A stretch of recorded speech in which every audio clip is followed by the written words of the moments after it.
Hi, my name is Shane Blankenship. I'm the Director of Instruction here at Osage National, located at the Lake of the Ozarks. Today I'm going to talk about a drill to work on early extension. Early extension is basically, once you take it up to the top of the swing, you're starting on the downswing, the hips move into the ball a little bit, the spine angle goes more vertical. Things I see with students, sometimes their head stays still, and whenever those hips come in, the upper back gets very rounded. Other times I see as the hips move in, the spine goes vertical, the head also moves away from the ball and going vertical itself. This makes it very hard for contact. I see tendencies with lack of consistency with direction with this. At times even I see issues with catching the inside of the club, the S word we don't like to say. And so what I'm going to show you a little bit today is some things to work on to help with early extension. Again, one thing that I find with students with this is it's very hard for them to feel it. On the way down, it's not much time between the top of the swing down to the ball, so it makes it very difficult for them to see it or to feel it. It's easy to see it on camera, but hard for the student to feel it.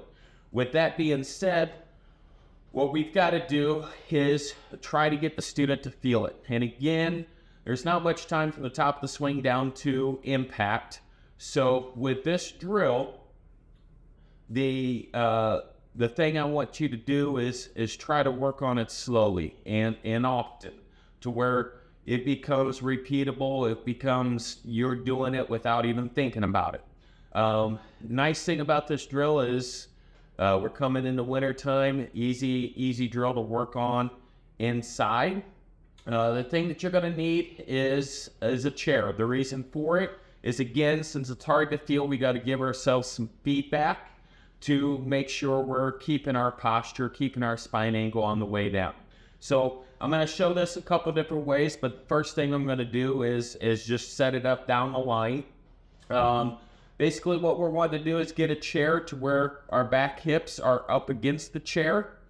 On our backswing, what we're wanting to feel is our trail hip stay up against this. And again, most of the time with students, this isn't an issue. The issue is more on the way down. And so what we're going to do with this, again, I want you kind of doing it slow to where you can kind of get the feel. And then as you get a really good feel, kind of start to speed it up. But with us going slow, what I want you to do is go ahead and take it up to the top. All right, right hip's up against the chair. Now, since we're going slow and kind of pausing, I want you to go ahead and transfer your weight onto your left foot from here. Before you even let the club down, come down, start turning or anything like that, transfer the weight. Once you transfer the weight, what we're wanting to do is get that lead hip back up against the chair as we are rotating. So as we're coming down, we transfer, and then what we're wanting to get is the lead hip back up against the chair. All right?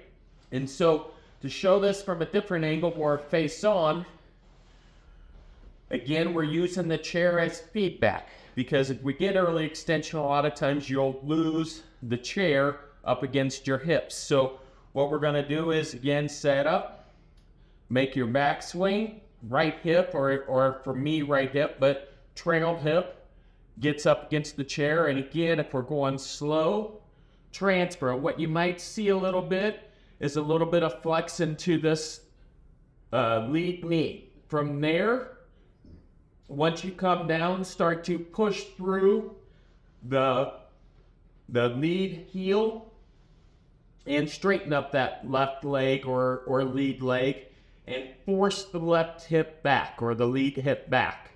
All right?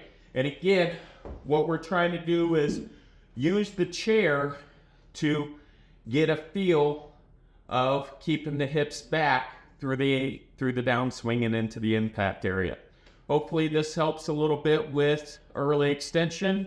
And if you guys get down here at the lake, come pay us a visit. Thank you.